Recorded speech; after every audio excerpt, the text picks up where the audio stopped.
We end this week with Steve Hartman on the road with the mother of all whistlers.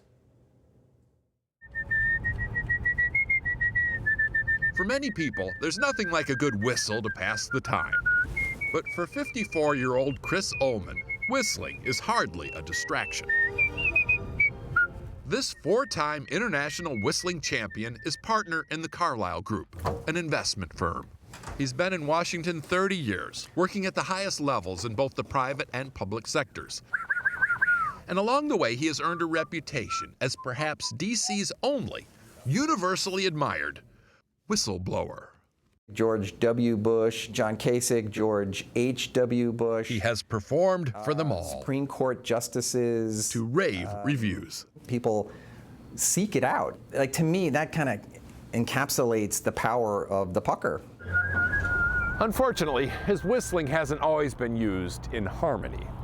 Back in '95, then House Majority Leader Dick Armey summoned Chris to a tense budget negotiation. He wanted a song, but it wasn't Come Together or We Can Work It Out. It was Dixie, and the government shut down shortly after. So you could argue that these lips shut down the federal government.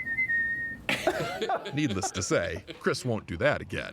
But 20 years later, he's not just not whistling Dixie anymore. Today, he's using his talents almost exclusively for the most apolitical purpose of all. Well, prepare yourself. Here we go. It just transcends the partisanship of Washington.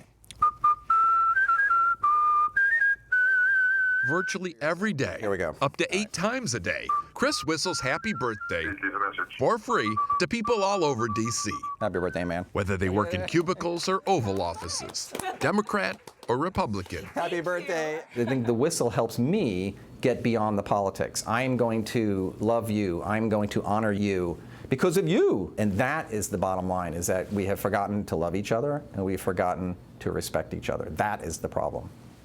To that end, he wrote a book encouraging others to find their special gift and use it to change lives. He says what America needs right now isn't a big fix. What it needs is a million small gestures. And as we end this week, with the government shutdown behind and other battles looming, it might be wise for our leaders to think of the whistler while they work. Steve Hartman, on the road in Washington. Amen. That is the CBS Evening News for this week. I'm Jeff Glor. Good night. Have a good weekend.